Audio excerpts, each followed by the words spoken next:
25-2023 na kung saan sa ngayon ay may aktibong ITZZ dyan po sa silangang bahagi ng ating bansa, and within that ITZZ mula sa kumpol ng kaulapan na nandito ay may shallow LPA nga po na nabuo, pero hindi naman ito nakitaan na maging bagyo sa susunod na mga araw, at sa ating long range forecast ay wala pa rin naman pong bagyo na nakikita na tatawid sa ating bansa hanggang sa matapos ang buwan na ito, pero nananatili na may isang banta ng bagyo sa unang linggo po ng November, at ang development nito ang ating babantayan.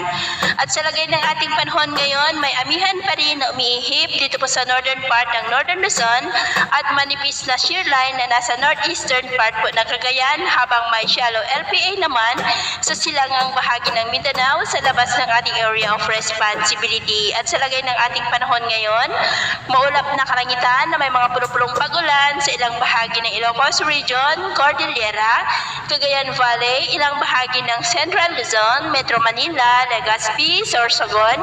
Mimaropa, Panay Island, Negros, Cebu, Bohol, Leyte, at sa malaking bahagi po ng Mindanao. At sa susunod na mga oras ay posible pa rin ang mga isolated rains sa ilang mga lugar, kaya mag-ingat po tayo sa banta ng mga pagbaha at pagguho ng lupa. At sa atin naman pong mga baybayin, wala naman po tayong nakataas na namang gale warning signals, pero iba yung pag-iingat lamang po kung papalaot tayo para mas makaiwas sa mga sakuna.